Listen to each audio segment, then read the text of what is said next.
제 121편 성전에 올라가는 노래.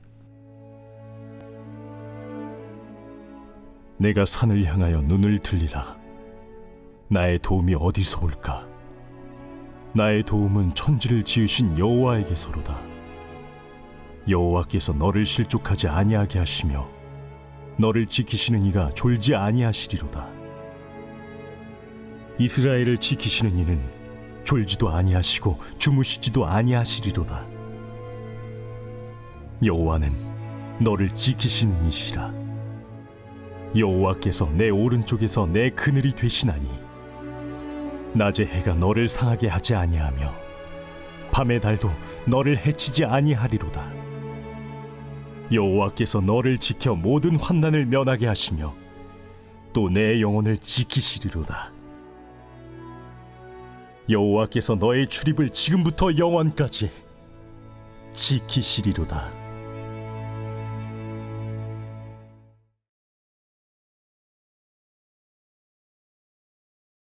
할렐루야.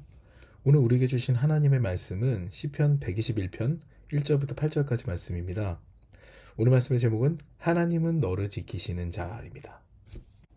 이스라엘에서 지표면이 가장 낮은 곳은 아무래도 사해겠지요. 사해는 죽음의 바다라는 별칭답게 생물이 살 수 없는 염도를 지니고 있습니다. 제가 성지순례를 다녀왔을 때 사해에서 수영을 해봤는데요, 정말 사람 몸이 물에 뜹니다. 마치 구명조끼나 튜브를 착용한 것과 같아요. 절대로 가라앉지 않아요. 사해 염분이 높은 이유가 무엇일까요? 굉장히 간단합니다. 가장 낮은 곳에 있거든요. 이곳에 물이 고여서 더 이상 빠져나갈 곳이 없는 거예요. 가장 낮은 곳이니까요. 물은 높은 데서 낮은 데로 흐르는 게 당연하잖아요. 근데 사해보다 더 낮은 데가 없으니까 물이 갈 곳이 없는 겁니다. 이 물이 다른 곳으로 흐르지 못하는 데다가 그 중동에 자결하는 태양으로요, 물은 증발하고 염분은 쌓이게 되니까 사해는 생물이 살지 못하고 염분이 굉장히 높은 그런 죽음의 바다가 된 것이죠. 이것은요, 마치 구렁텅이에 빠진 인생을 표현하는 것과 같습니다. 저희 집은요, IMF 전에는 제법 사는 집이었습니다. 제 기억으로는요, 늘 손님이 끊이지 않았어요. 주변에 사람이 많은 그런 유복한 집이었죠. 그런데 IMF 외환 위기가 찾아오고요, 사기를 당해서 가세가 기울게 되니까요, 말 그대로 망하게 되니까 그 많던 손님이 뚝 끊기더라고요. 행여나 도움을 요청하지 않을까 생각이 들었는지 도무지 주변에 사람들을 찾을 수가 없었습니다. 마치 사해바다와 같이 죽음의 공간이 되어버린 느낌이었어요. 너무 안타까운 사실은요, 이때 무언가를 바라볼 여유가 전혀 없었다라는 겁니다. 하나님을 바라볼 여유도 없었어요. 그저 이 상황에요, 망연자실하여서 그때그때 그저 살아갈 뿐이었던 거죠. 대략 몇 년간 저는 이런 방황의 시기를 겪었습니다. 말 그대로 시험의 시기였죠. 그런데 절망적인 이런 상황 가운데서요, 하나님께서는 어느 순간 우리 가정에 자신을 드러내셨습니다.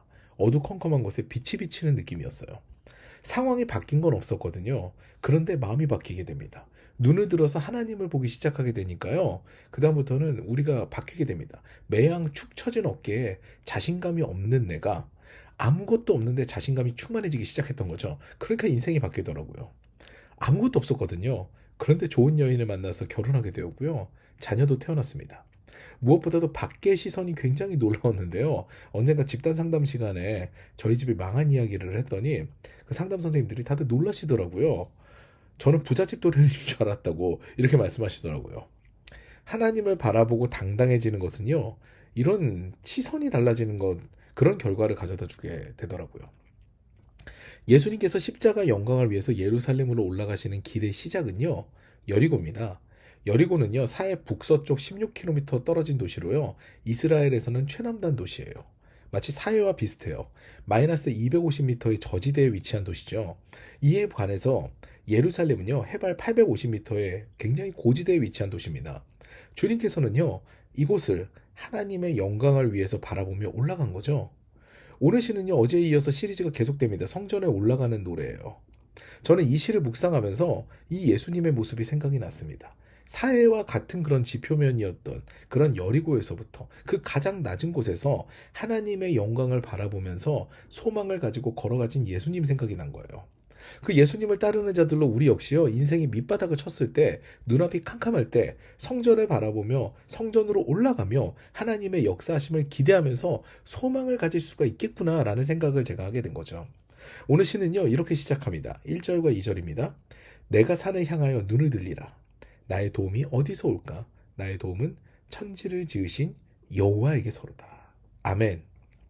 우리의 관건은요, 언제 우리가 눈을 들어 주님을 바라보느냐 하는 겁니다. 밑바닥으로 추락한 게 문제가 되는 게 아니에요. 밑바닥으로 추락했다고 땅만 바라보게 되는 게 문제인 겁니다. 그렇게 땅만 바라보게 되면요, 소망은 다가오지 않습니다.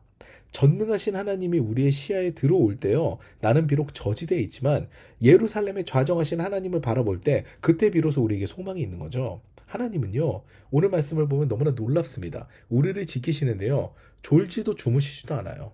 자결하는 태양 가운데 그늘이 되시고요, 밤에도 지키시는 분이십니다. 넘어지지도 않게 하시고요, 모든 환난에서 건지시는 분이 되십니다. 또한 우리의 영혼까지도 지키시고요, 오고 가는 것도 지키시는 분이 바로 하나님이에요. 우리는 그 하나님을 신뢰하고 바라보는 것만으로도 안정을 찾고 소망을 발견할 수가 있는 겁니다. 보통 부모가요, 아이들과 자주 하는 놀이 중에 깍꿍놀이가 있습니다. 부모가 숨어있다가 까꿍 하면서 등장하면요, 아기들은 까르르 웃죠. 이게 뭐냐면요, 부모 부재로 인해서 어둠에 잠겼다가 부모가 보임으로 환하게 웃게 되는 원리가 숨겨져 있는 겁니다. 이 깍꿍놀이에 숨겨져 있죠. 말 그대로요, 하나님께서 우리 시야에 들어오지 않으면요, 우리는 웃을 수가 없지만 하나님을 믿음의 눈으로 바라보는 순간 우리는 환하게 웃을 수가 있게 되는 거죠.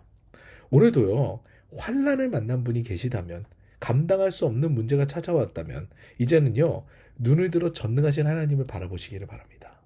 그 밑바닥에서 안타까워하면서 발을 동동 구르면서 땅만 바라보는 것이 아니라요, 이제는 눈을 들어서, 내가 눈을 들어서 산을 향하여 눈을 들리라.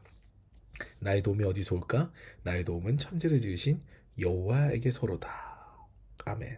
이 하나님을 바라볼 때요, 신뢰하며 하나님을 찾는 자에게 하나님께서는 만나주시고 가장 필요한 것들로 채우실 줄 믿습니다.